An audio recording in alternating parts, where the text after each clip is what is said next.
Namaskaram. So today we are going to speak something more profound. So there is certain kind of disclaimer. You should not take this as any instruction or spiritual guidance or anything. It is not, absolutely not a replacement for spiritual practice as sadhana. So it is highly required that you take all the guidance whenever you are trying to apply from the guidance of ashram. So you should never do it. So I apologize for the sounds going on. It's a heavy construction going on. So moving ahead. So whatever we are going to discuss at the moment, you should not practice on your own. You should always use the guidance of a guru, and it's my humble request not to try anything on your own.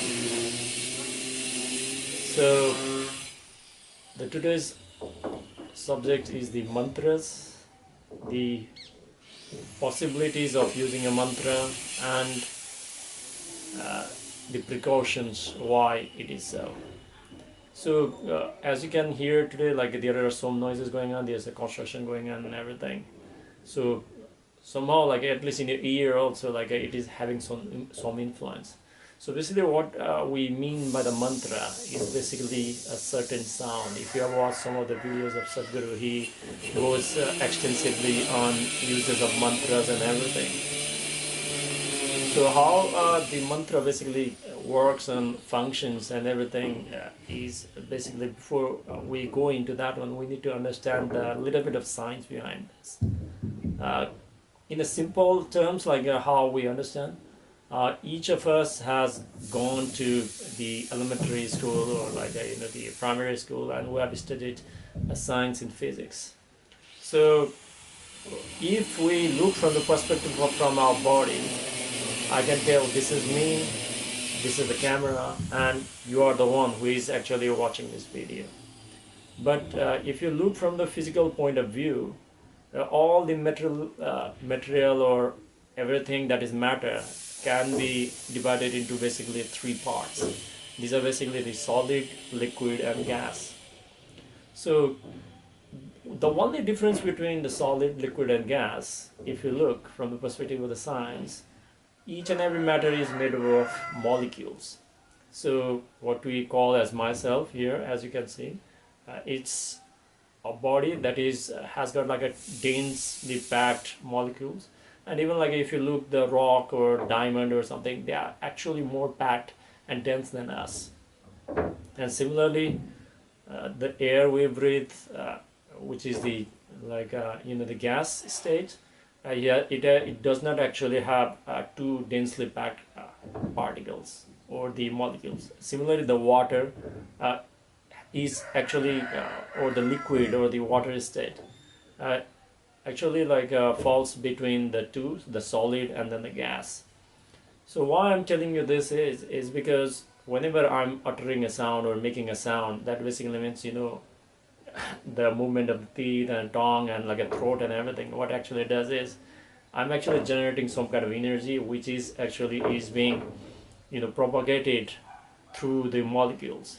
So let's say like I make a sound, the sound is going to move outside, it generated the energy, it hits the molecules there and it hits the further other molecules, and the energy is being passed from one molecule to another. And at the moment, if we remove the camera equation or the internet and then where you are watching at the moment, let's say you are sitting in front of me, then the molecules are actually transferring that energy. And when it reaches your eardrum, it hits your eardrum, and the molecules that has actually moved because of this energy is going to vibrate your eardrum, and then your eardrum is going to translate that into the information that you can understand based on your past memories. So basically here, as you can see, even in the communication also, whether you understand or not, the sound is actually transferred in the form of energy, and this is what we refer as a sound. But this is not only the sound, like there are like inaudible sounds. For example, like the sounds in like a very high frequencies or like a very short frequencies, because we can only hear in a range of like a 16 hertz to 20 kilohertz, close to that one. Rest of the other frequencies are like inaudible to us. So and another thing is like it's not only through the ear we are listening. So for example, we discussed that whenever we make a sound, it is actually transferring the energy, the molecules are being moved. The same way, like even though we think that like we are only hearing the sound, but the vibration that is being generated by that energy, although like the ear is like highly sensitive and it's evolved in such a way to detect this movement of the smallest vibration of molecules, but at the same time our body also like is very receptive, although we do not know like it is still the receptive and everything. Because of that reason, like what actually happens is people can actually get impacted by these sounds and everything, and they are like inaudible sounds also. If you have seen, like there are technologies nowadays that not only through your earphone. For example, if you are listening the sound through the earphone, you can listen it, but there are certain kind of technologies where like they have an eyeglass. The eyeglass actually has got the microphone or something on the the legs of the glasses, where the hearing actually does not go through the eardrum, but it actually goes through the bone conduction. So basically like the wave that is being generated by the head, by the legs of the you can say like legs of the specs, actually it transfers. So basically the information is actually transferred in terms of like the vibrations and everything. So any kind of sound that is being created, for example, whenever we utter our sound, it does not only influence our ear but the entire body as a whole. This is the point I was trying to make. So whatever I'm going to tell next, next is very, very important. Like I said, like you should be careful like while using this things and everything. So as you know, like there's a matter and there is an energy which is more subtler in nature, and in some cases, most of the time, like the sound actually can act both as a form as well as the energy, matter as well as the energy. And that is where like the sounds can be used for many different purposes. In mysticism, the sound is actually referred as a mantra. The mantra is designed in such a way that like it is going to have certain impact on the system of the sadhaka or even the people coming on. For example, like if you have gone to very powerful energy forms, like the linga vairavi, or even like if you go to the shiva linga or any of the consecrated powerful forms, if you go over there, like the lingam or the energy form is actually radiating with its own vibration energies. If you are receptive enough for something like that, you can actually experience that. So I'll be covering on like the different forms and everything, but if you go to like a different jyotirlingas, the jyotirlingas actually has got like the different chakras associated with that one, and like consecrated in certain way. So like it reverbs in certain way.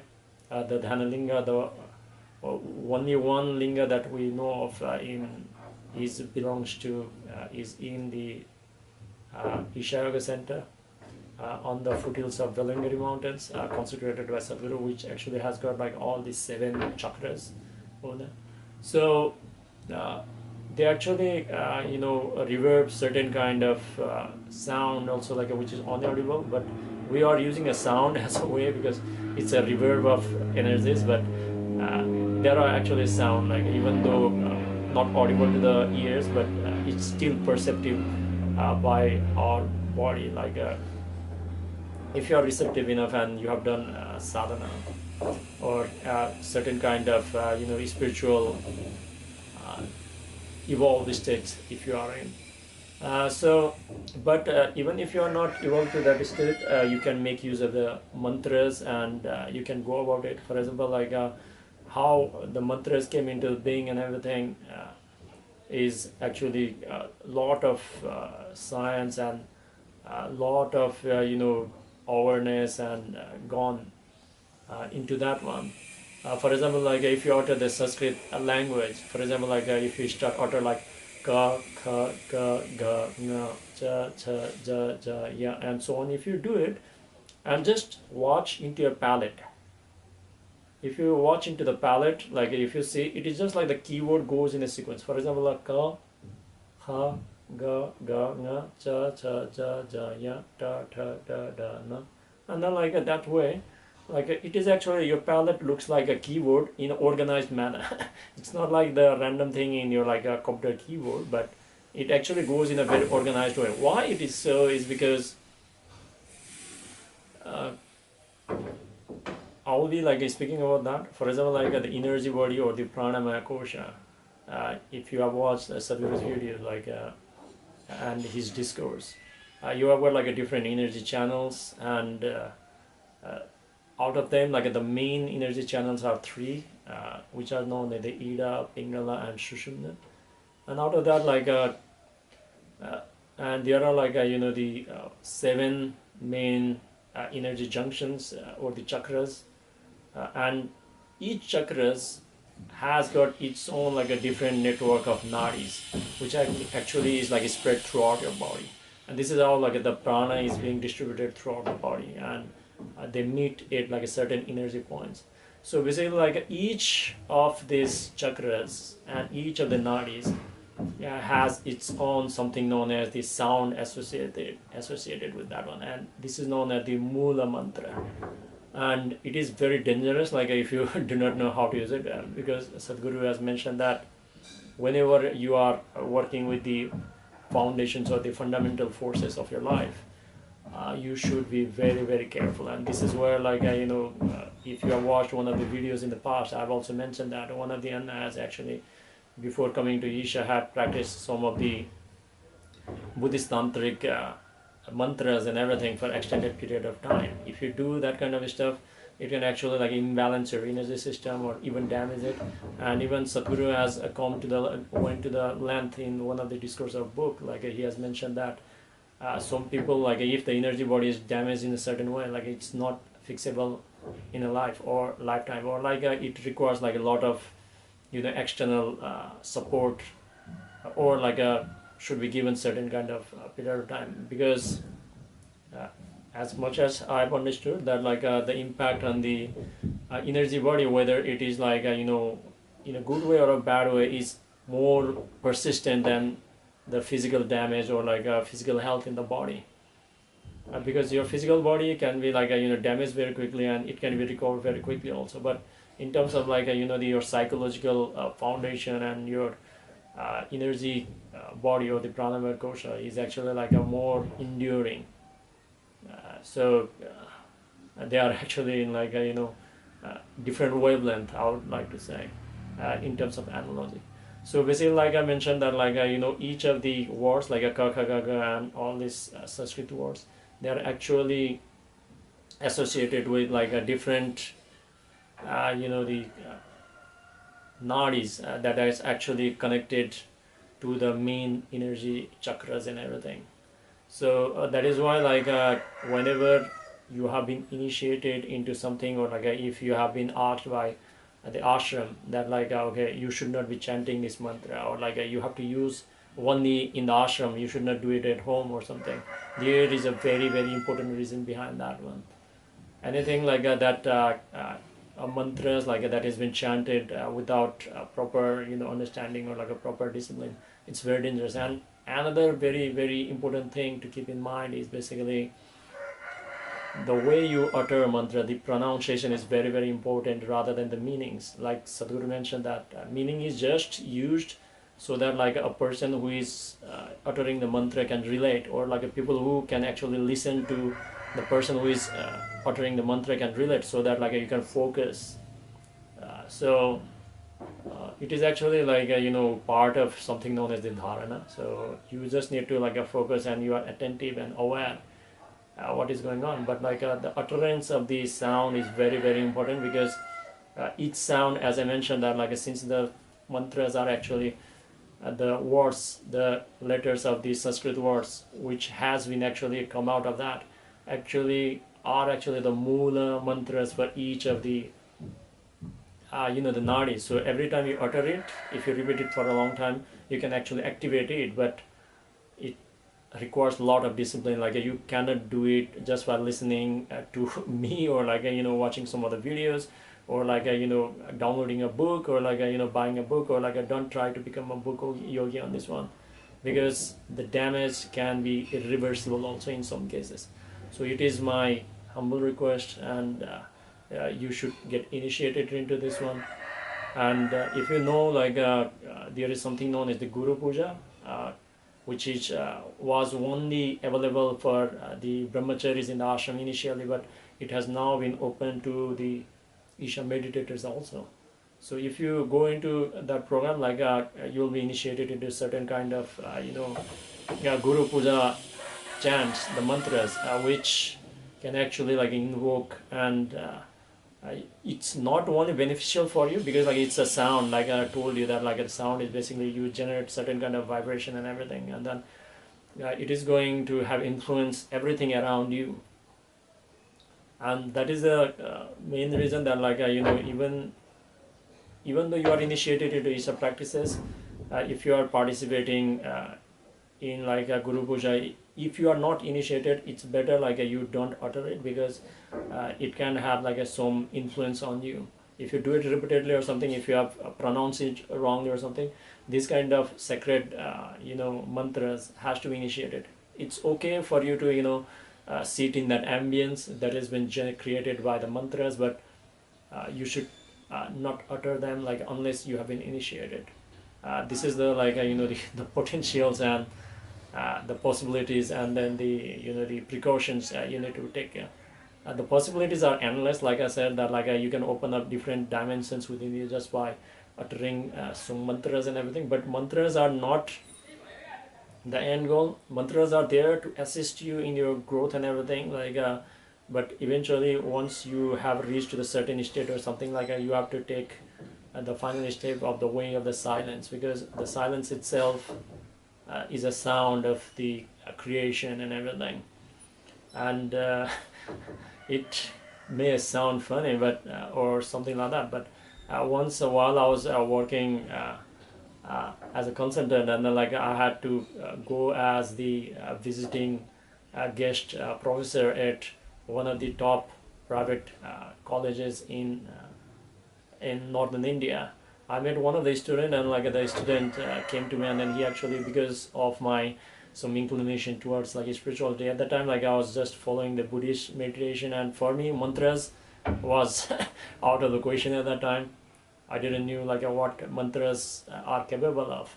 At that time, he came to me, and then the student told me that he had his grandfather who has an ashram also, and he has already attended the Mahasamadhi, but whenever people go close to him, he's not speaking anything, but his entire body and entire cell of the body was reverberating with Om sound.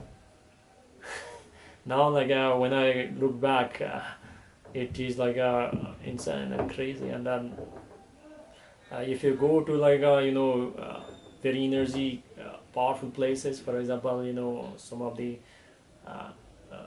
if you go to the Linga Bhairavi, for example, when I went over there and I sat down, and the mantras was chanted in the background, it can actually have a certain kind of impact in the system. It can actually bring you the well-being and everything, but at the same time just using the mantra only may not be the way to go. You have to support it with your sadhana and everything. So each sound can become your well-being, but you need to know that mantras are very very powerful. So for example, we use certain kind of mantra. For example, you must have heard about Sadhguru presence time. Brahmananda Swarupa Isha Jagadisha Akhilananda Swarupa Isha Mahesha. This mantra is available in the Sadhguru app also. So present time, if you do this during sit for it's 6:20 p.m. in the evening at your local time, and then if you play this from the Sadhguru app, and then you just follow the instructions over there, what is provided over there. Initially, when I started as initiated into Shambhavi, and then I was doing this for a long time, maybe a 1 year or 1 year or so, nearly 7-8 months or something. It didn't have too much of an impact on me initially at that time, but slowly, although I was doing it regularly, but once I went through the advanced programs or something, it just opened up, and whenever I sit down or something, I can access the different dimensions within myself, and then the dimensions of Sadhguru also. That is what is called as a Sandhya time. But just the mantras can create the access, whatever. So mantras can be used as a tool for well-being if used properly. The mantras can be used to invoke. The mantras can be used to heal. The mantras can be used as occult practices as well, which I didn't cover, to do harm or to evade certain kind of situation, also to protect yourself also. That is why the mantras are being chanted during consecration, as well as entering the new home or getting married and everything. Mantras can be used in many different ways. Mantras can be used as an access. Mantras can be used to activate, like I said, that the Mula Mantra is what we call. And there are other mantras which can actually open up the different dimensions within you. And then there are mantras which are actually known as the Bija Mantra, the seed mantra, which actually requires very powerful initiation, which can actually grow into the tree and become the entire existence itself. So if you are interested to explore the other dimensions of who you are, mantras has to be used in many cases if you are following the way of mysticism and Kriya Yoga and something like that. And so it was not that the mantras or the Sanskrit word was created just like any other